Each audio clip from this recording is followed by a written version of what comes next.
जी, इस वक्त ये एक खुशी का मौका है कि ये लोग अप्रोच किए थे कोर्ट ने स्टे दे दिया है उसके बैन के ऊपर, जो बैडमिंटन एसोसिएशन इंडिया ने बैन की कोशिश की थी। लेकिन मज़े की बात यह है कि इन्होंने इसके अलावा अपनी तरफ से ज्वाला का जिस तरह से एक ये समझिए कि कैरियर ख़त्म करने का जो इन्होंने एक मंसूबा बनाया था, वो उसमें उन्होंने ये किया कि डेनमार्क ओपन को, जिसके लिए सिर्फ 3 या 4 रोज़ के बाद इसको जाकर डेनमार्क में खेलना था, और अश्विनी और ज्वाला बहुत दिनों के बाद साथ पार्टनरशिप में खेल रहे थे, और इनको ये टूर्नामेंट्स का बहुत ज़रूरी है खेलना ताकि इनके पॉइंट्स इंटरनेशनल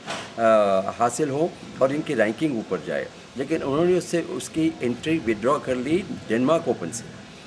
हालांकि कोर्ट ने ये ऑर्डर दिया है कि उसकी कोई एंट्री बैन नहीं की जा सकती, कोई एंट्री उसको रोकने से नहीं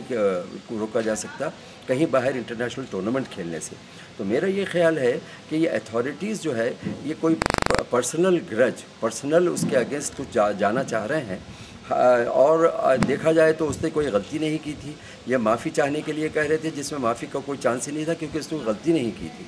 इसके अलावा भी इस किस्म की हरकत बैडमिंटन एसोसिएशन ऑफ इंडिया की ये साफ सीधा ये बताती है कि ये लोग अपने आप का ये बताना चाह रहे हैं कि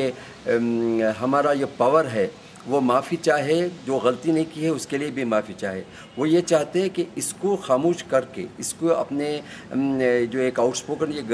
लड़की है, ये चाहते हैं कि दूसरों के ऊपर भी कंट्रोल किया जाए। तो मेरा ये ख्याल है कि जो कुछ ये हो रहा है ये बैडमिंटन के लिए और इंडिया के बैडमिंटन के लिए अच्छा नहीं हो रहा है, क्योंकि ऐसे लोग जो एक इतने बड़ी प्लेयर के अगेंस्ट ऐसा कोई काम करते हैं, और नेचुरली इसका इफेक्ट होगा कि बैडमिंटन की परफॉर्मेंस पे इफेक्ट होगा। और मेरा ये ख्याल है कि जो हो रहा है ये बिल्कुल ही गलत हो रहा है। कोर्ट को जो गए हैं तो ये कोर्ट का मामला जो है उस पर गवर्नमेंट ने कोर्ट ने इसको ऑर्डर लगा दिया है कि इसको बैन नहीं किया जा सकता और इसको टूर्नामेंट्स खेलना है। पता था,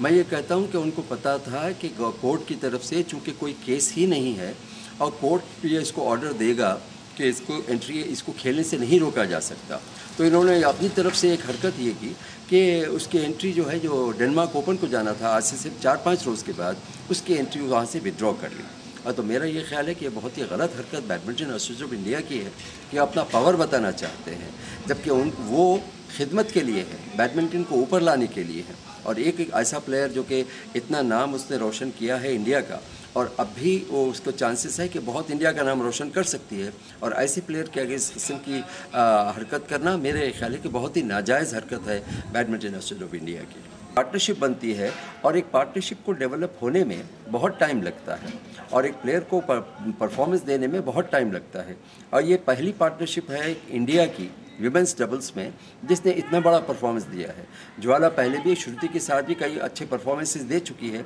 लेकिन इन्होंने जो दिया कि वो गोल्ड मेडल जीता कॉमनवेल्थ गेम्स में और वर्ल्ड चैम्पियनशिप में ब्रॉन्ज मेडल जीता, जो कि अब तक किसी डबल्स की पार्टनरशिप विमेन में तो कभी नहीं किया है। डबल्स में भी इतना अच्छा परफॉर्मेंस कभी हमारे पास नहीं आया है। पर्सनल गरज के लिए इंडिया का फेम,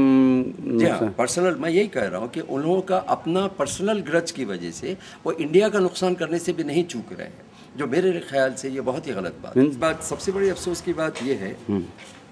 बात ये है कि ये लोग अपने पर्सनल ग्रज में ये नहीं सोच रहे हैं कि इसमें इंडिया का कितना नुकसान होगा, इंडिया की बैडमिंटन का कितना बड़ा नुकसान है, क्योंकि एक प्लेयर को बनने में बरसों लग जाते हैं, और एक प्लेयर को ऊपर आने के लिए न सिर्फ मेहनत, उसका पैसा, उसका टाइम बहुत खर्च होता है, उसके बाद जाके वो इंटरनेशनल परफॉर्मेंस देता है। लेकिन they are superior to the country. वो चाहते वो यही उनका ख्याल ये है कि वो उनके बगैर बैडमिंटन जो है उनसे चलता है, जबकि बैडमिंटन चलता है प्लेयर्स से।